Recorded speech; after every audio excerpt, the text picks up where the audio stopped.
Just 24 years old, Kehinde Okusanya returned to Lagos in 1966 with his compositional skills as well as his piano and organ playing abilities sharpened. He was also equipped with choir conducting skills and a liking for musical experimentation. And given the way Radio Nigeria was structured around music, it seemed inevitable that he would thrive in this environment. When I returned to Nigeria, after my studies in UK, the only place where I worked was Radio Nigeria. Because at that period, if you studied music, Radio Nigeria was the only place where you are welcome. Other radio stations, their orientation is popular music. It's like classical music, it's a no-go area for them. When I first joined FRCN, they were deep into music and they were deep into the culture of our land. So that it's not a case of you're just doing classical music. We had to also do research into the music of our land. At one time too, I was head of culture and research. So you can imagine I read a lot of books on the culture of our land, vis-a-vis the music of our land, you know. So it was more research work, putting down in the language that the people will understand, you know. It was strange initially. I had to work hard because I never did any Nigerian music before than the usual ones we learnt in school. You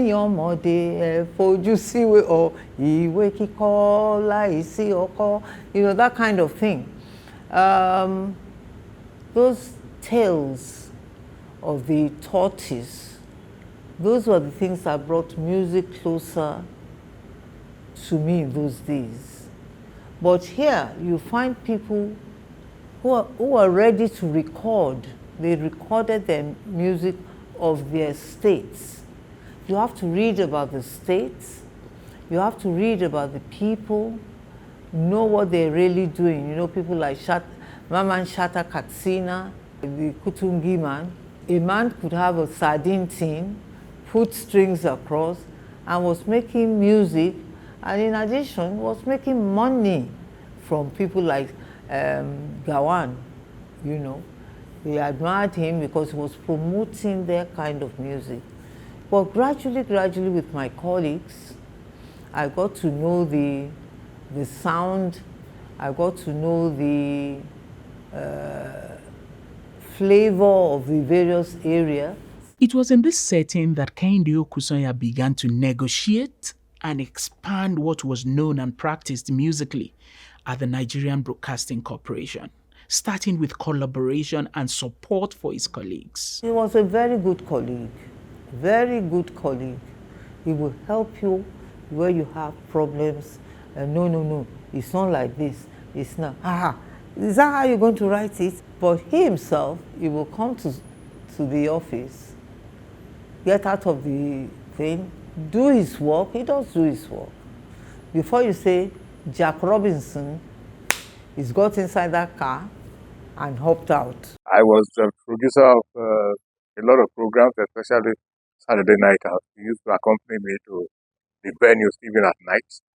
In the same way, he accompanied other producers to do auditions and all that.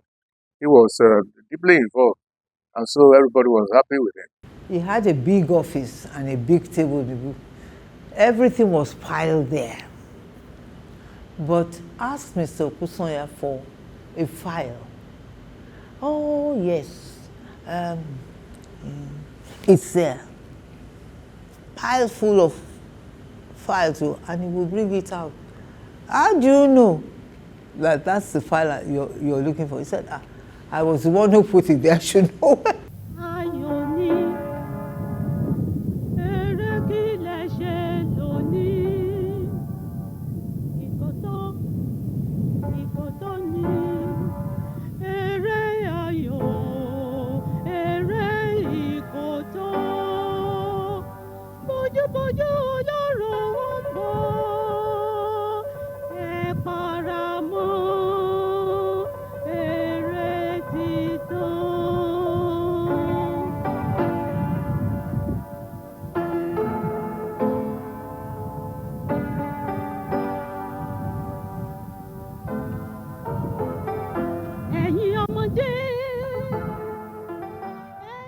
I had a friend. He is in South Africa, Emeka Nzewi.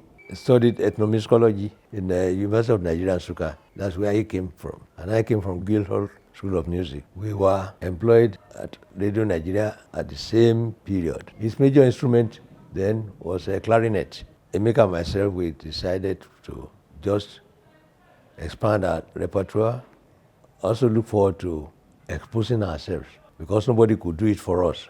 So one day we went to the Goethe Institute, German Institute in Lagos, spoke with the head about sponsoring our performance. And they bought the idea and decided to sponsor it. That was when I took up learning of a talking drum because I said, people will come and listen to you. What can you do that is different? He wrote something for clarinet and piano, and I wrote something for piano and also added pieces that I wrote for talking drum and piano. So they booked Federal Palace Hotel. The invitation went around the whole of Radio Nigeria, NTA, and of course our bosses then, Omideyi and Oyesiku, they were not happy. They were the performance, the concert by both of us. It was covered by the press. NTA covered it, Radio Nigeria News covered it, and all the top DG of the two stations were there, and all our directors. And so from there we started having regular invitation to perform for television, NTA in particular then. Through these regular invitations to perform at NTA stations, Kehinde Okusanya secured a gig to write the theme music for a TV series, The Village Headmaster. Even the Village Headmaster theme, the tune actually originated or was popular at my time in elementary school. At break time, lunch break, that was a song everybody sang when you are going for break, lunch break. And when I was invited by late Segun Lushola, who was the director of NTA then, he gave me a script, the first script, and his notices. And because everything revolved around the village headmaster, the palace and all that, I decided to use that tune. Teacher Jowo, àwa fẹ́ lọ wá nǹkan jẹ. Teacher Jowo, àwa fẹ́ lọ wá nǹkan jẹ. Ìyá onírẹsì ti dé, ọbẹ̀ rẹsì ta sánsán. Àdùkẹ́, Àlàkẹ́, ìyá onírẹsì ti dé. So what I did was to get a gong, big shaker, shekere, drums and talking drum, and a big gong, bell. Gathered some friends and we recorded it. Then later, much later, they decided to change to new Village Headmaster. And new Village Headmaster in a modern setting. So I had to re-record the signature tune. On that one, I included the trumpet and piano with all these other instruments that I mentioned earlier. The purpose was to see, since life in the village was not stagnant, everything had changed. I decided that, well, by that time, there should be a piano somewhere around in the village, and local boys who played trumpet, and that's why I also changed and included the trumpet and the piano. There was this Nigerian drama series, The Village Headmaster, that was running. I'm not sure if it was still running at that time, but I later got to know that Mr. Okusanya actually composed the theme music for The Village Headmaster. and it was so it even made me more interested in knowing him, in sort of working with him, learning that, because Village Headmaster was like, very TV show that almost every Nigerian household, take time to watch. So knowing that somebody who actually composed the theme song for such a TV series, and getting up and close to him, was very intriguing to me as a young boy growing up. I remember him composing the music for Village Headmaster, and that just made us proud, seeing our dad's name come up on the screen. Music by Kehinde Okusanya really just put a smile on our faces.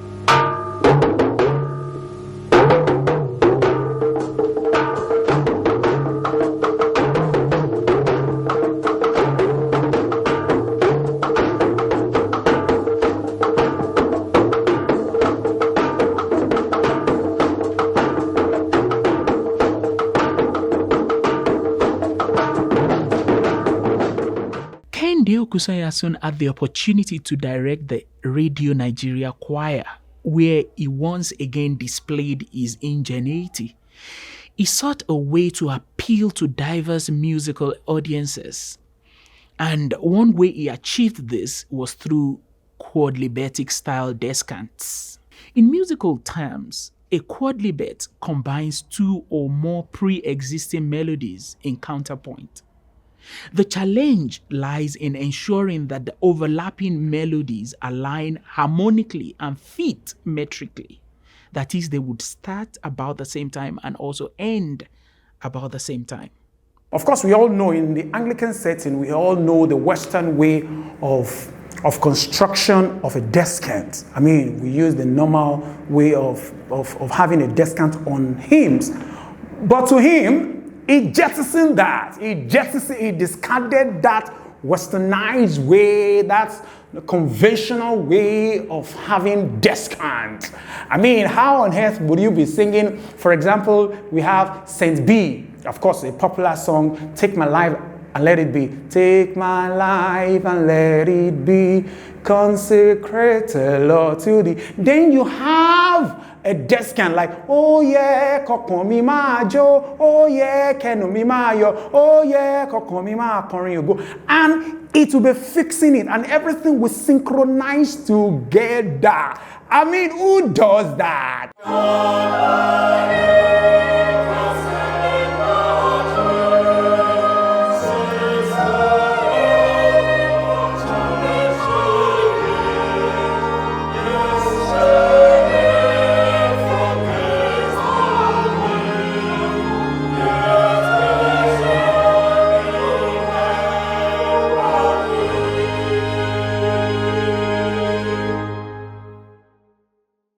My boss then, Oyesiku, was promoted out of national programs to external, where nobody would hear him.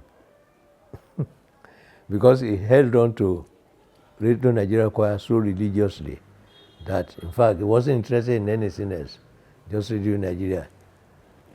So he was then the head of music and music research. So they moved him out. And I was moved to Ibadan.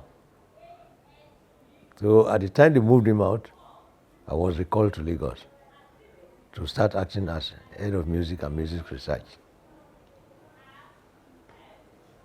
Now, it's this same thing. I did it with, so I started it with, the only one performance that FRCN choir had annually was Service of Lessons and Carols. It was a popular national event. Everybody in all churches were always looking forward to attending it because it was broadcast live and NTA covered it live fully. And it was about 2-3 hour service. So I didn't want to be to let the choir sing all those carols. I decided to do that experimental thing. So what I did was the first one was ta ta ta ta ta ta ta ta pam pa pa pam pa pa pam pa pam. I worked that out. I joined this tune. Ọmọlá ó fi gbé, ọmọlá ó fi gbé, ọmọlá ó fi gbé, ọmọlá ó fi gbé.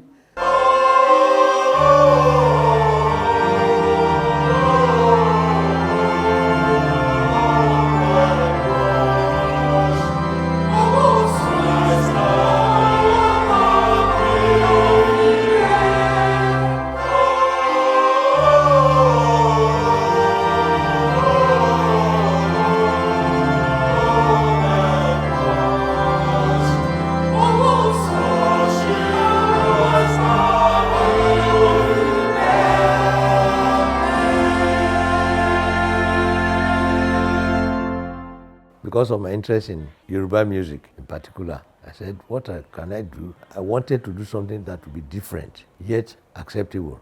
So I went through, I was always going through hymns in Songs of Praise, BBC hymn book, and some of these hymns also have descants written by the composers and already famous with everybody. And I said to myself, what am I doing with all that? I wanted something that people like you and me and our parents who did not study music would sit down and appreciate and enjoy listening to. So that's how I decided I always trying tunes that I knew. Amalgamating this with some of those already known hymn tunes. I didn't want to write something that people would not appreciate. But when they had this tune and the Yoruba one that I just sang, I didn't have to alter the Yoruba tune in any way to fit into that, but it fitted perfectly. So I put that into my box. There are so many that I did. Ọdún yìí àsán gbogbo wa, ọdún yìí àmìrìngìdì, pèrègìdì láòyè. With songs of praise, the angels sang ta ta ta ta ta ta ta tam, ta ta ta ta ta ti ta tam, ti ti ti ti ti ti ti.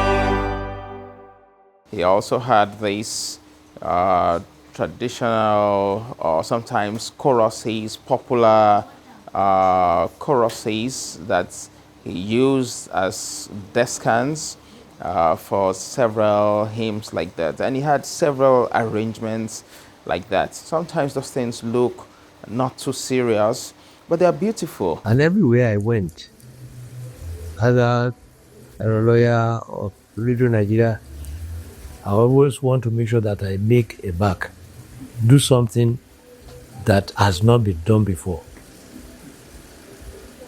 And whatever it is, I want my name tagged onto it. I spent endless time.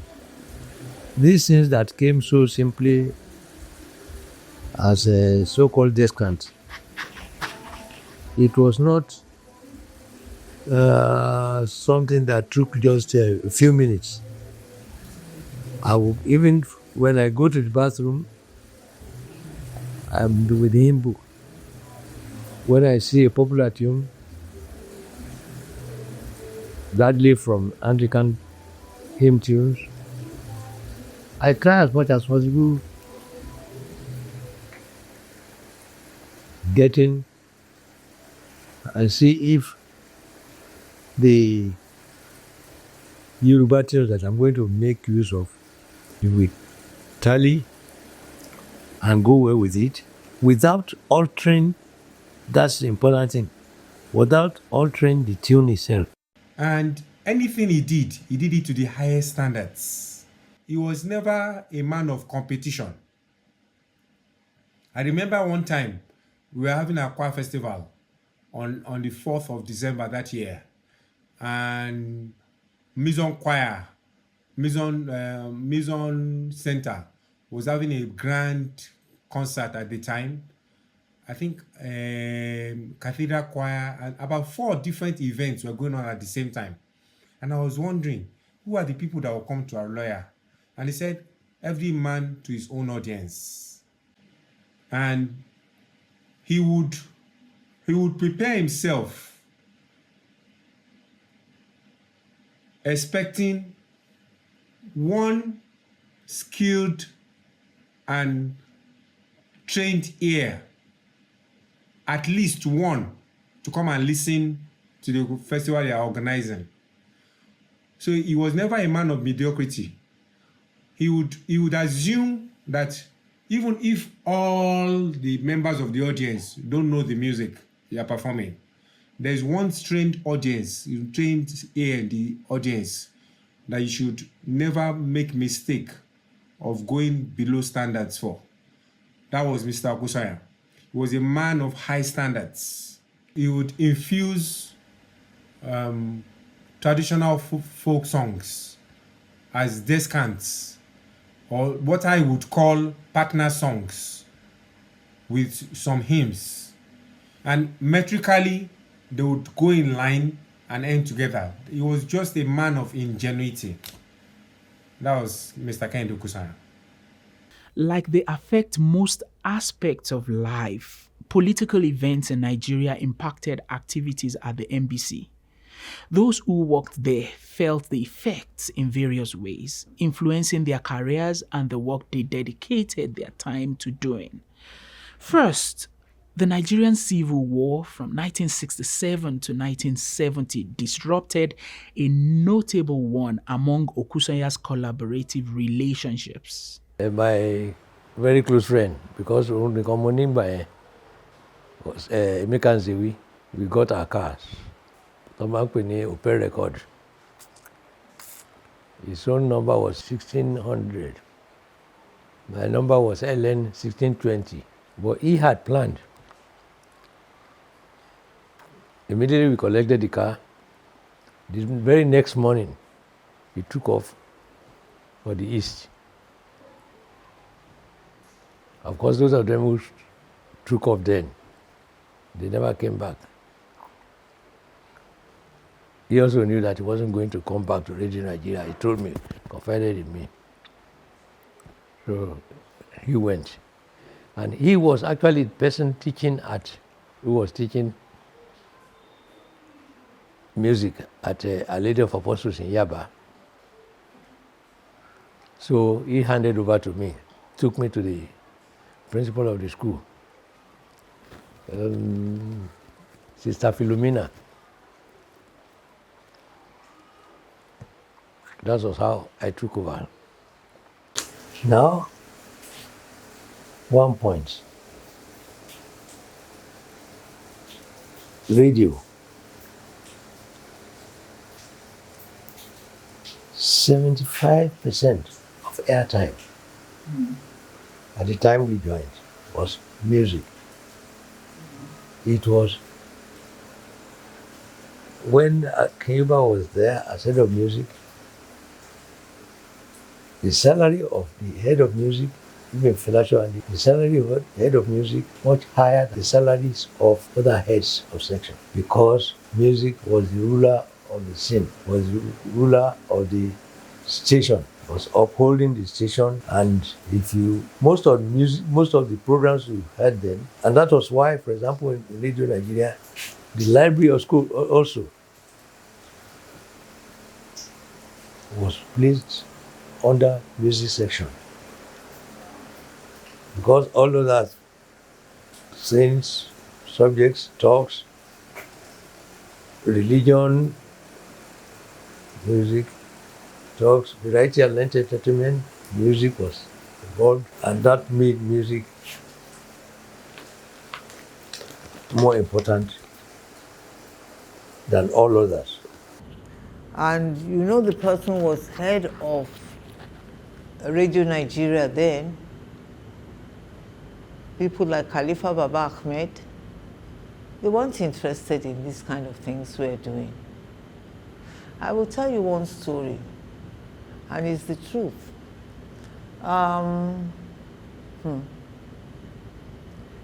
Fela Sowande, I think Fela Sowande was 80 or 85 or something like that.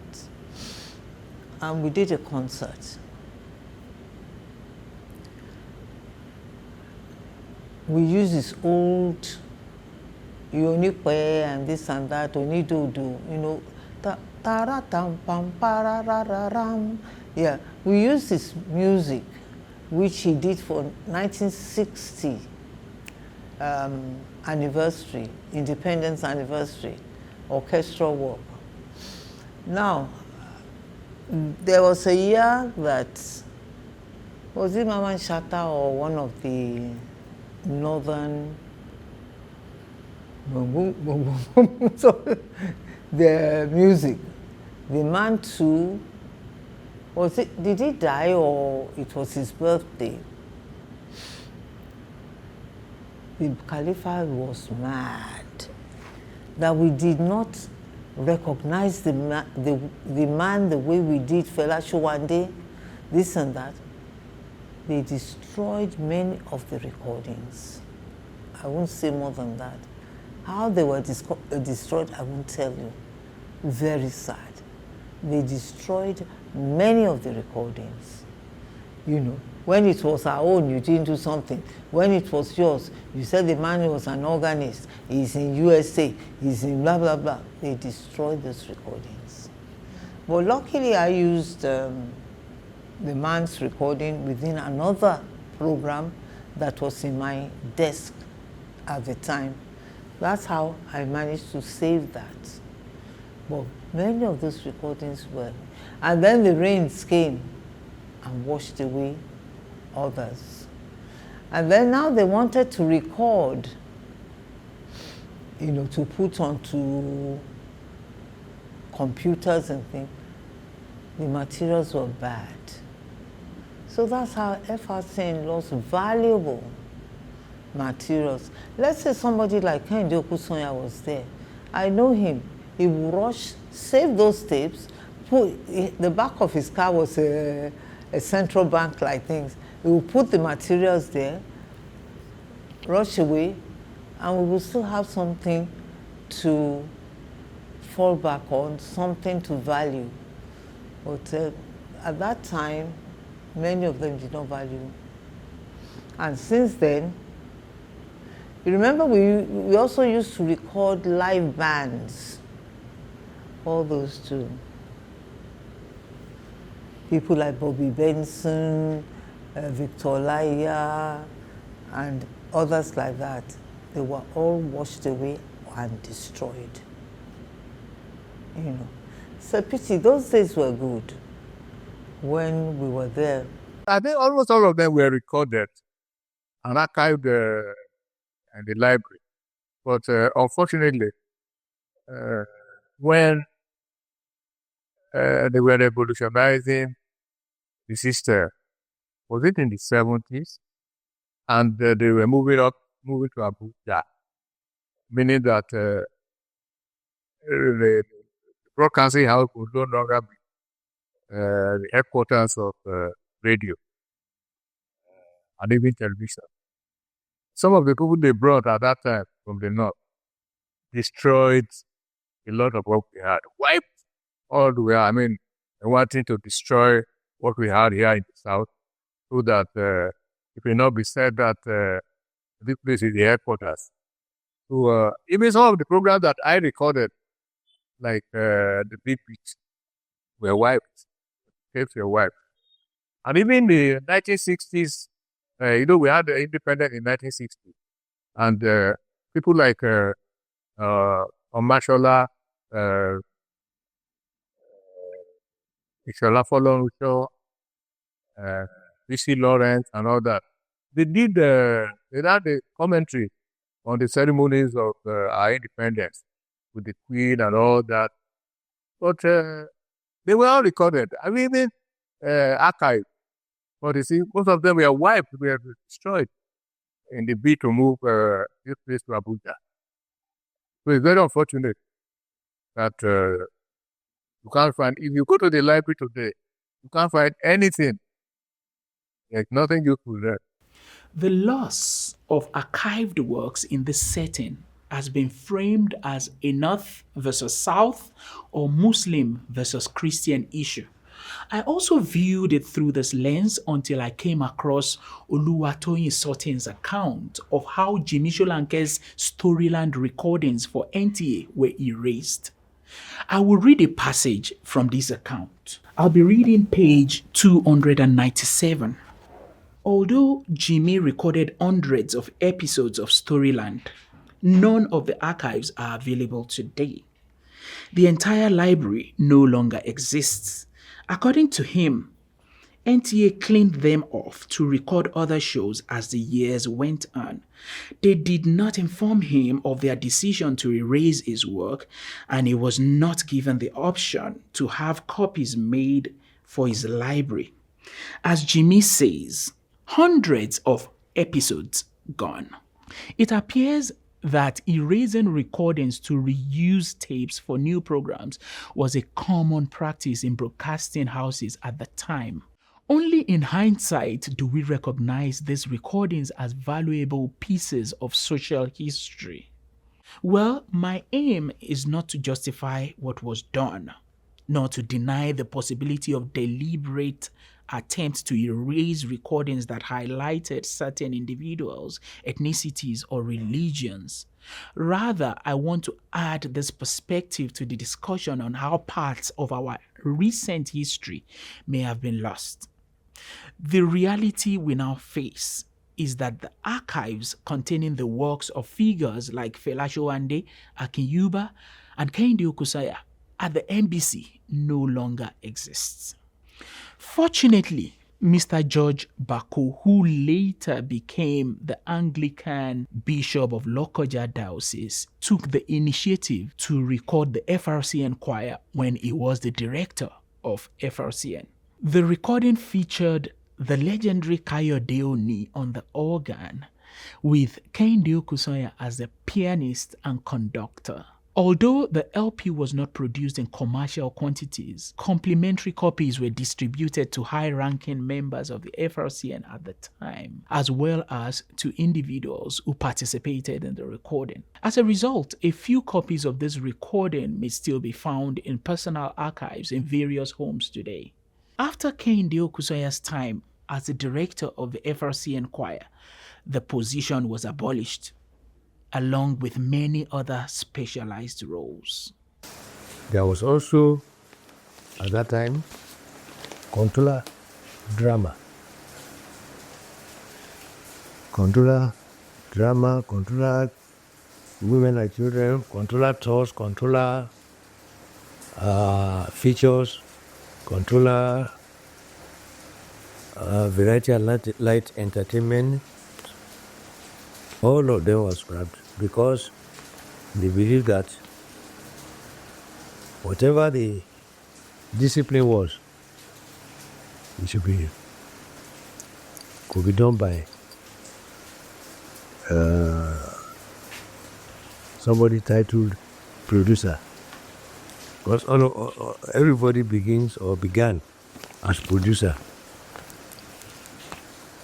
They didn't believe in professionalism.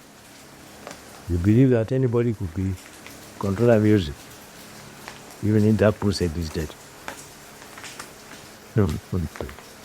Very sad. Very sad.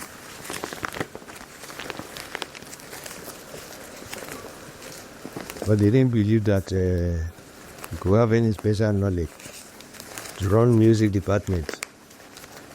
So that was the end of FRCN choir, end of service of blessings and carols.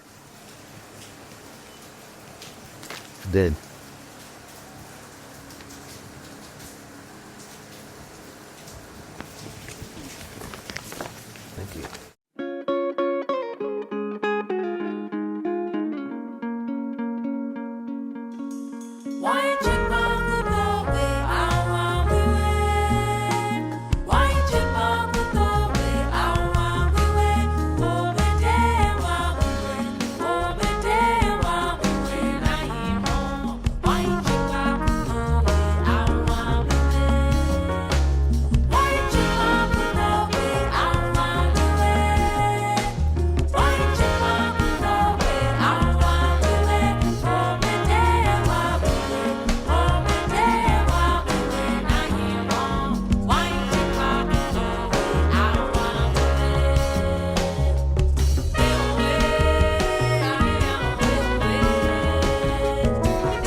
you.